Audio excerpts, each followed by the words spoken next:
Assalamualaikum warahmatullahi wabarakatuh. Salam hormat kepada kesemua pendengar kita.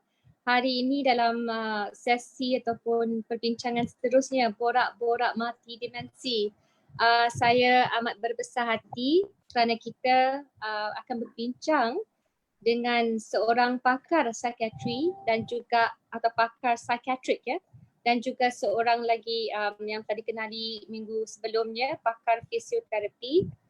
Dalam topik melindungi kesihatan mental kita semasa Perintah Kawalan Pergerakan, dan sudah tentu kita dimaklumkan oleh Kerajaan Pusat ia akan diteruskan sehingga 28 April. Satu dunia melihatkan rekod yang mendapat jangkitan coronavirus ini mencatat 100,000 orang. Dan daripada New York hinggalah ke Paris, semua mengatakan yang amat berkesan adalah bila ada Perintah Kawalan Pergerakan. Jadi sudah tentu kita mahukan yang terbaik demi menyelamatkan nyawa. Saya amat bersyukur kerana hari ini alhamdulillah kita bersama dengan Dr. Aida Sharinas Ahmad Adlan, pensyarah kanan dan pakar psikiatri di Universiti Malaya dan UMSC. Dr. Aida. Hai. Boleh dengar?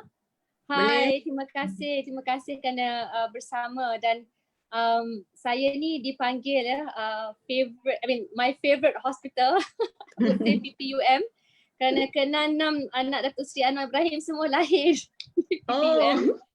And of course my 2 children they were also born in UMSC ya. Jadi it's a very close place to our hearts, dan saya nak mulakan mungkin dengan Dr. Aida sementara kita menunggu Cik Serenit.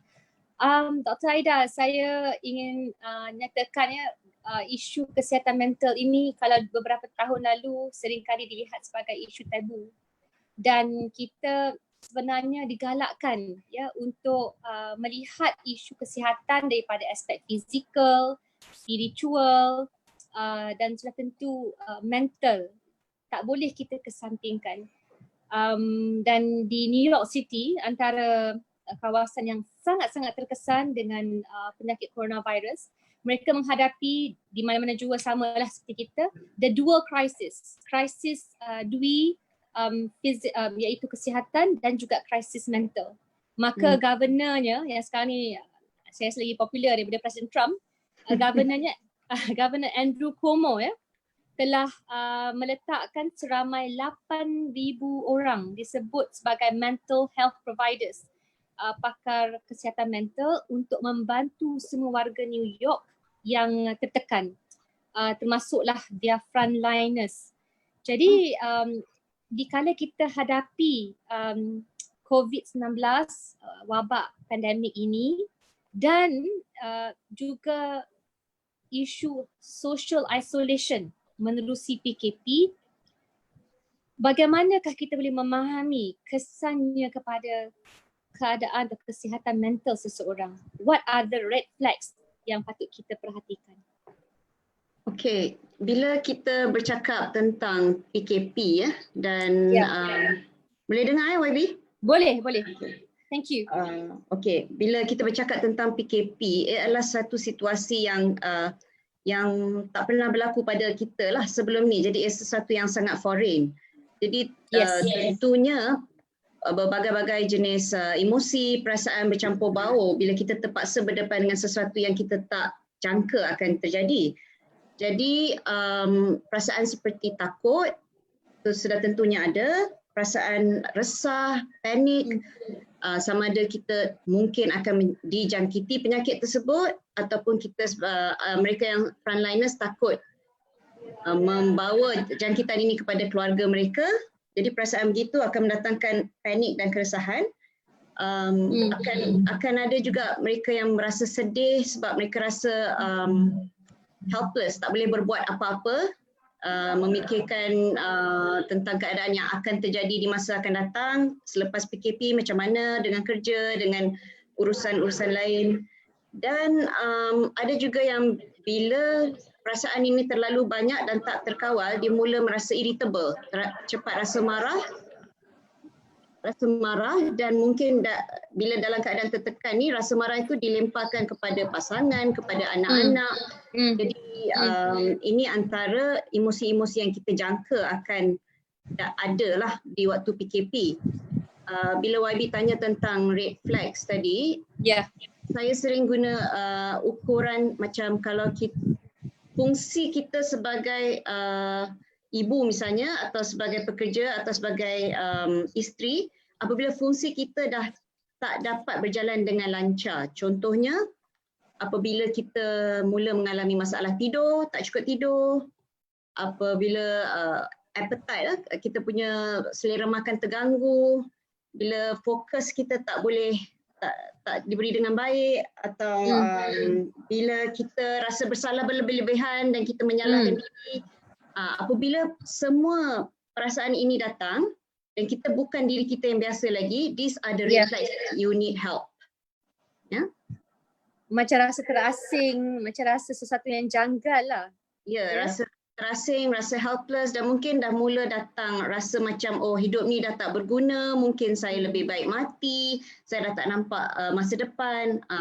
Bila semua keadaan ini berlaku, these are the red flags that mungkin you need to reach out and you need help. Jadi sudah tentu kita dimaklumkan ada banyak cara untuk reach out. Ada talian befrienders dan sebagainya, dan kami akan letakkan dalam tatapan Facebook supaya jangan kita ingat kita ni berseorangan. Saya tadi amat tertarik dengan apa yang disebut kerana bercakap lagi tentang multidimensi. Satu adalah mengenal pasti red flags. Tapi pada masa yang sama, kemurungan atau masalah mental atau tekanan ni dia berlainan. Dia ada pelbagai dimensi. Kita boleh dengar apa yang disebut oleh Emily Maitlis. Dia seorang BBC anchor yang bercakap di televisyen, dan beliau mengatakan kerana di Britain Boris Johnson Perdana Menteri mendapat coronavirus, maka dia kata setengah mengatakan ia kononnya is the great leveler.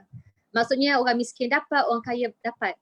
Tetapi dia tidak pergi jauh untuk menjelaskan kalau orang yang terpaksa duduk dalam PPR, tekanan dia itu jauh lebih banyak. Bayangkan seseorang yang bekerja dalam sektor informal, berbanding dengan seseorang yang mendapat ketenteraman dan stability dari segi pekerjaan yang mencukupi, golongan T20. Sudah tentu ia berbeza, maka tekanan itu mungkin juga dihadapi dengan tahap yang berbeza.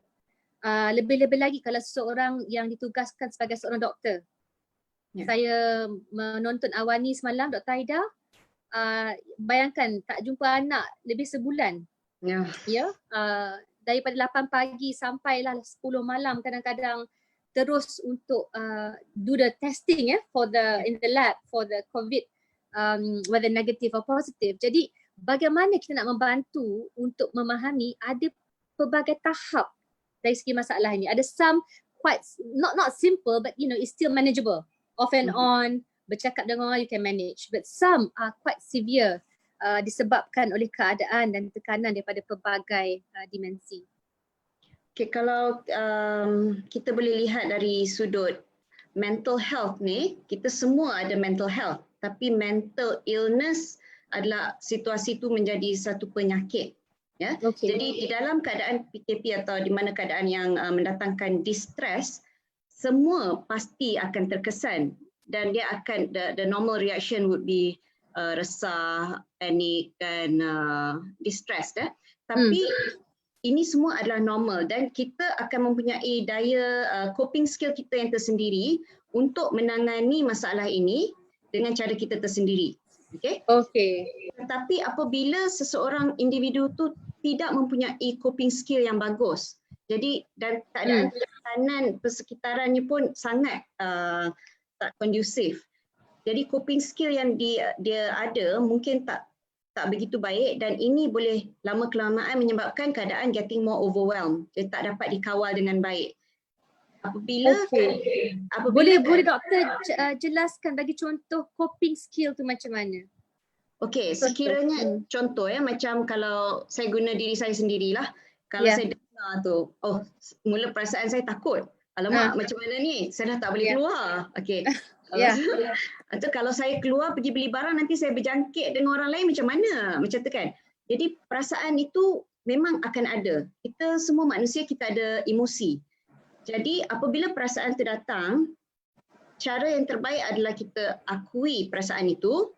Kita jangan terima, fahamkan kenapa kita ada perasaan sebegitu, dan bila kita dah tenang, kita boleh fikirkan jalan yang terbaik.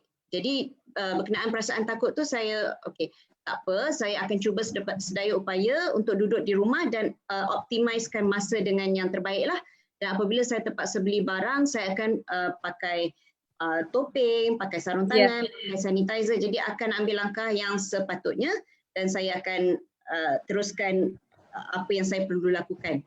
Jadi itu saya mempunyai coping skill yang boleh dikatakan baiklah sebab saya dapat berfikir dengan nyata dan jelas bagaimana nak handle ketakutan saya tersebut. Kalau seseorang yang tidak mempunyai coping skill yang baik, mungkin dengan perasaan takut tu dia akan mula berfikir yang bukan-bukan. Kalau saya nanti saya mati, nanti. Jadi dia tak mempunyai coping skill yang baik. Keadaan ini boleh menjerumus kepada masalah kesihatan mental or mental illness. Dan ini yang kita this really need professional help lah. Ada disebut seorang psikologis ini dalam New York Times.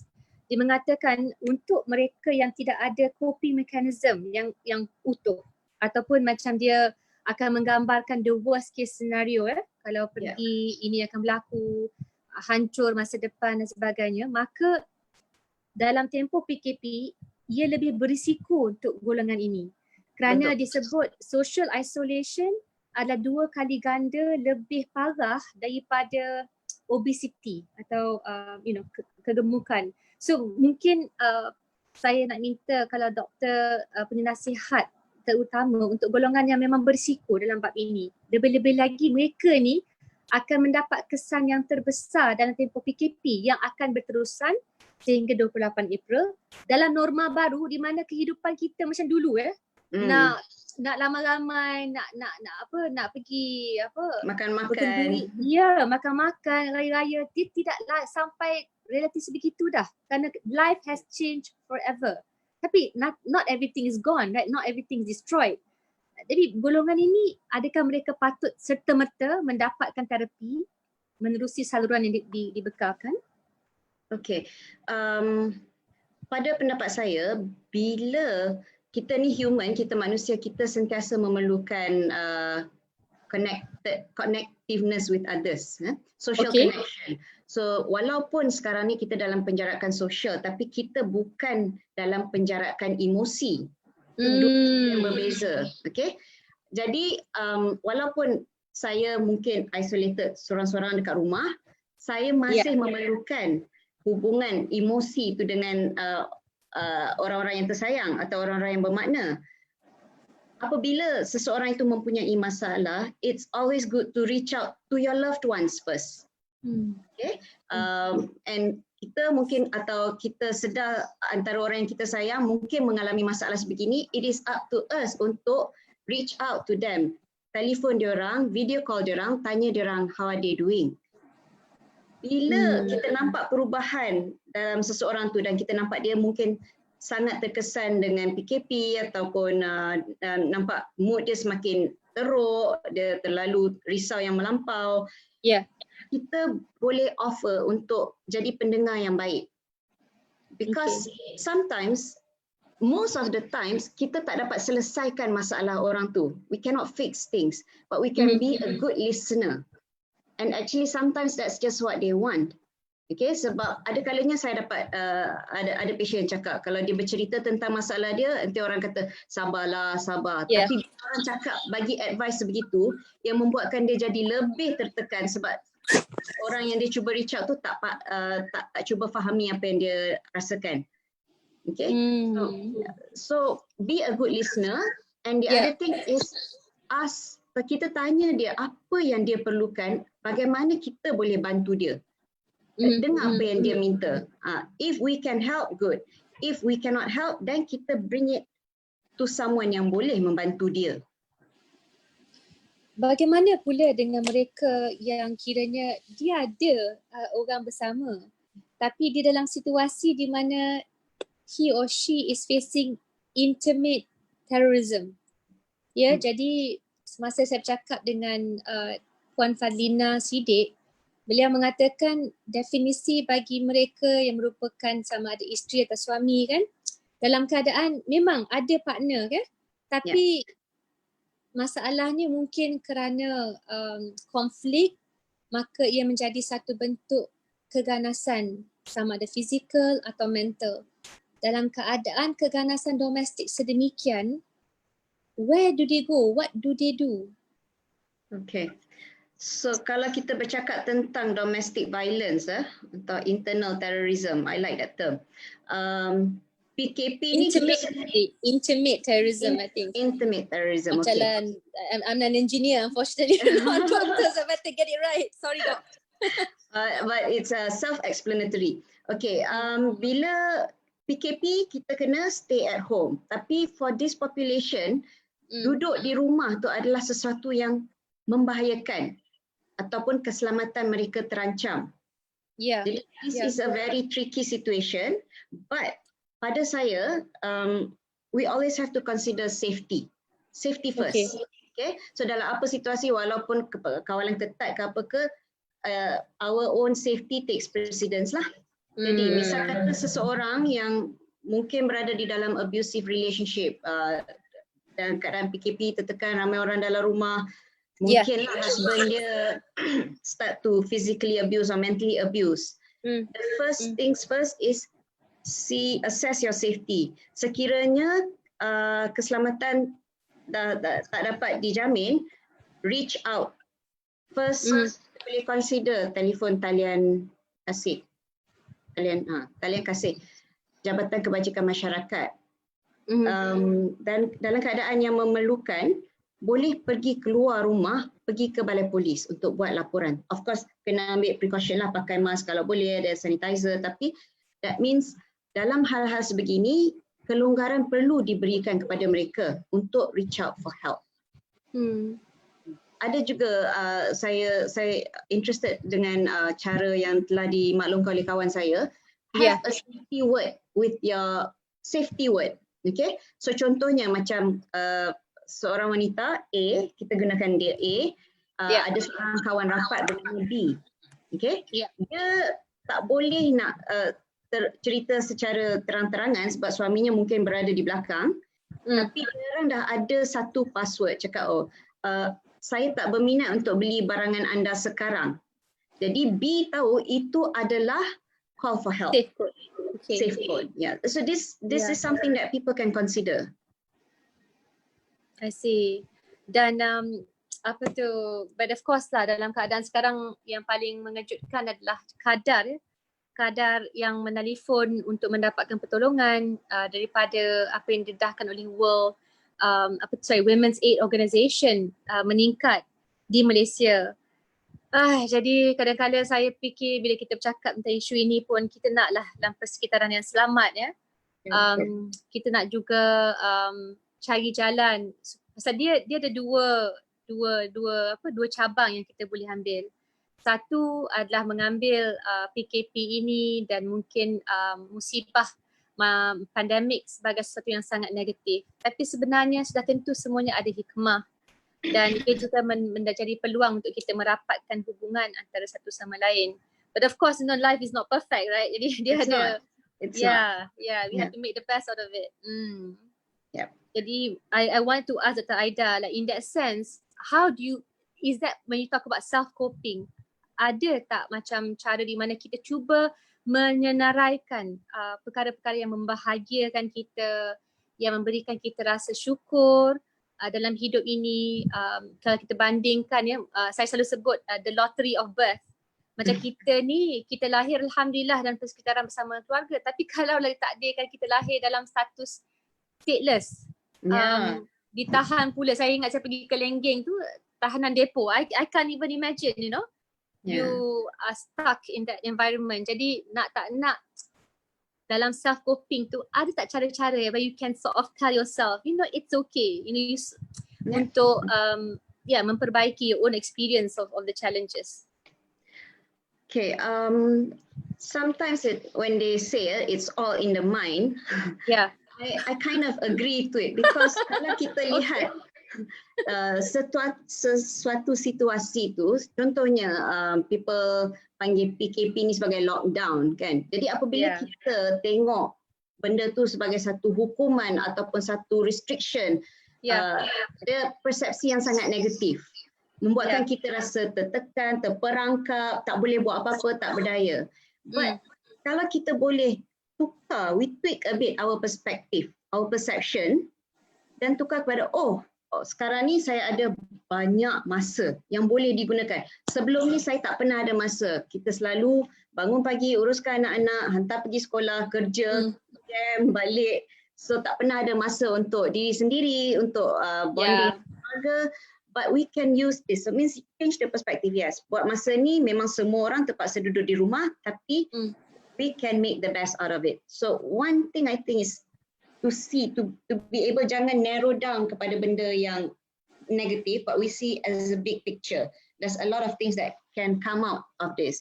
It also gives us a chance to grow, to be a better person, to be a better mom, to be a better human during the time of PKP ni. Sebab kita ada banyak masa untuk membuatkan self-reflection or something. Okay? Saya juga nak tanya, because unfortunately Cik Sarinit tak dapat bersama kita, tapi the element of physiotherapy, kerana dalam banyak-banyak jurnal seringkali disebut kita nak mengurangkan penggunaan kortisol dan menambahkan our endorphins kan. Jadi peranan movement walaupun dalam ruang lingkup yang sangat terhad, tapi ada tak peranan di mana kita lebih aktifkan diri atau melakukan fisioterapi, kerana dalam isu kesihatan mental ni dia bukan terhad in the mind. Maybe you can give some suggestions along those lines. Sorry, I know Dr. Aida ni psychiatrist, but dalam bab ni kita jadi one-dimensional. Sebab Cik Sarinit tak datang ni, saya pun dah risau lama. Macam mana saya nak jawab bagi pihak dia. Okay, tak apa. Saya balik sekejap je pada psychiatry. Kita ada mantra lah saya panggil bio, psycho, social, lifestyle and spiritual. Jadi dari segi apa-apa, ini multidimensi ya. Bio, psycho, social, lifestyle, spiritual. Jadi biological kita tak bincangkan di sinilah, iaitu tentang pemakanan ubat dan sebagainya. Psychological yang saya cakapkan, it's in the mind. Social yang kita cakap tadilah, social connectiveness, telefon, tanya khabar, video call, ya. Lifestyle is something that is very important sebab itu dalam kawalan kita. Ada setengah benda kita boleh kawal, setengah benda kita tak boleh kawal. So lifestyle kita boleh kawal. So exercise is very very important dan telah didapati memang berguna untuk lift up people's mood, because when we exercise, endorphin semua keluar, it's all feel good hormones. So physiotherapy berkait rapat dengan exercise, movement. So saya setuju dengan YB, exercise, movement is very important in managing our PKP blues. Saya akan buat satu lagi sesi dah dengan Cik Sarinit, kerana beliau telah membantu saya. Kita ada pergi melawat beberapa warga emas yang kadang-kadang ada stroke kan, penyakit stroke. Dan dia walaupun pergerakan tu kadang-kadang fisioterapi bukanlah kita minta yang berat-berat. Tapi bila kita ajar sedikit sebanyak, dia membantu dari segi recovery, dari segi membuahkan perasaan lebih tenang lah daripada sebelumnya. Jadi saya nak kita ingatkan elemen tersebut. Kadang-kadang dengan anak-anak pun saya paksalah buat push up semua, tapi dengan kadar kejayaan yang berlainan. Jadi minggu ni teruk, minggu lepas sedikit baik. Tapi semua ini sebenarnya kita nak rangkukan dari segi usaha yang wujud daripada pelbagai dimensi lah, insya-Allah.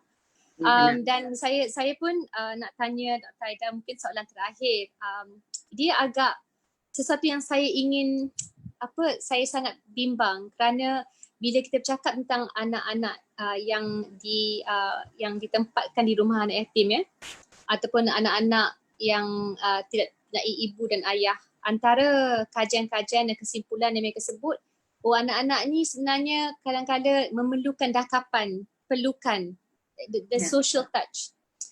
Dan dalam keadaan PKP itu mungkin tidak mampu kita lakukan. Kiranya kalau mereka yang isolated. Jadi apakah the second best choice? Dalam keadaan bila kalau dekat, bahaya, risiko dijangkiti dalam kes-kes tertentu, the persons who are under investigation. Tapi sentuhan tu dia ada kesan yang mendalam dalam bab ini. I just read somewhere about compassion and kita sebagai manusia memang memerlukan compassion. Yang dua perkara penting adalah touch, soothing touch, iaitu pelukan, sentuhan, dan the other one is gentle vocalization. I like that. Is it? Yes, it's when you talk to someone, bercakap dengan nada yang lemah lembut, menunjukkan kita kisahkan tentang mereka, itu mungkin sesuatu yang dapat mengganti pelukan yang tak dapat ada pada waktu tu. Alhamdulillah, that's nice. Thank you. I mean, itu yang selalunya saya tertanya-tanya lah kan, dan dari segi itu bila kita kata okey, kita kena jarakkan masing-masing tapi tak semestinya kita menjarakkan hati, tapi janganlah menjerit sekali kalau if you shout. Kadang-kadang shout. No, nothing gentle. No touch, nothing. So maybe okay. So Dr. Aida, a few last comments from you dari segi kita nak sampai ke peringkat akhir. Dari segi kita melihat dengan serius, saya tak mahu sesiapa pun memperkecilkan isu kesihatan mental, Kadang-kadang waktu-waktu ni lah kita kena lebih prihatin, lebih empathetic, dan moga-moga what do you think should be your key message coming from UMSC, pakar psychiatry, so yes. My go-to is always it's okay not to be okay. Setiap orang mempunyai cabaran yang berbeza-beza dalam waktu PKP ni, dan cabaran tersebut tak semestinya macam dia punya lebih teruk dari saya tak patut rasa macam ni, atau everyone has their own challenge, and I think it's kita kena cuba sedaya upaya untuk menangani masalah yang kita ada. Setiap masalah ada jalan penyelesaiannya, dan PKP ini bukanlah selama-lamanya, ia hanyalah sementara. That this too shall end. Jadi segala masalah yang kita ada pada waktu ini, kalau tak dapat ditangani sendirian, reach out to people. There is always help available. Kita kena tahu cara nak cari help tersebut. Saya minta maaf, saya ada satu lagi soalan. Saya lupa tanya. Silakan. Boleh Taida? Boleh. Ini kerana jarang sekali. I mean, you must understand. Saya antara bila saya buat program metadon dalam masjid, the value of a psychiatrist is sangat penting, mental health expert dalam memperbaiki dan membantu to guide us in terms of what to do, walaupun dalam pemberian metadon, because you're talking about addiction kan. Jadi saya sangat hargai kesudian Dr. Aida pada malam ini. Saya nak tanya, memandangkan Menteri Wilayah Persekutuan baru mengumumkan program untuk membantu gelandangan pasca PKP untuk membantu mendapatkan mereka peluang pekerjaan.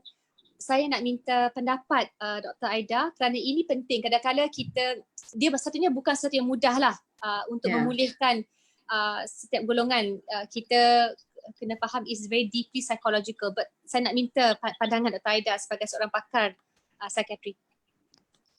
Saya rasa saya mulakan dengan itu adalah satu inisiatif yang baik daripada Menteri Wilayah. Tetapi bila kita lakukan sesuatu program tu, kita kena lihat the sustainability of it and the effectiveness of it. So golongan gelandangan ni dia tak sama, everyone tu different. Ada yang menjadi seorang gelandangan sebab kesusahan, kesempitan ekonomi.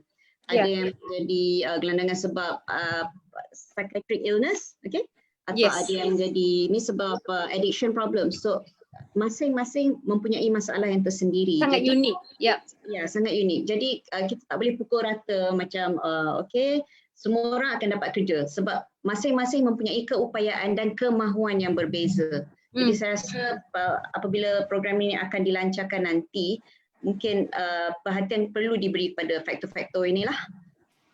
Okay. Samalah macam kami buat program Mata Dunia Masjid pun lepas Profesor Rushdie mengatakan dia dalam dimensi psycho, social, spiritual. Yeah. Jadi tak bukan satu angle saja dan sudah tentu kita tak boleh expect semua orang akan respond the way that we want them to. Kita sejarah pun latar belakang lain-lain jadi terima kasihlah kerana pada saya memang inisiatif yang baik dan kita hanya mahu pastikan the mental health dimension. Yes.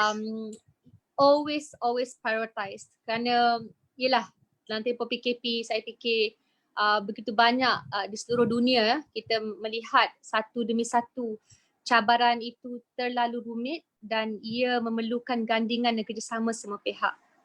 Jadi thank you for your time. Saya hargai, saya dapat makluman Dr. Aida dengan seluruh keluarga dengan ibu dan ayah. Ya, masa dia balik sebelum tempoh PKP. Jadi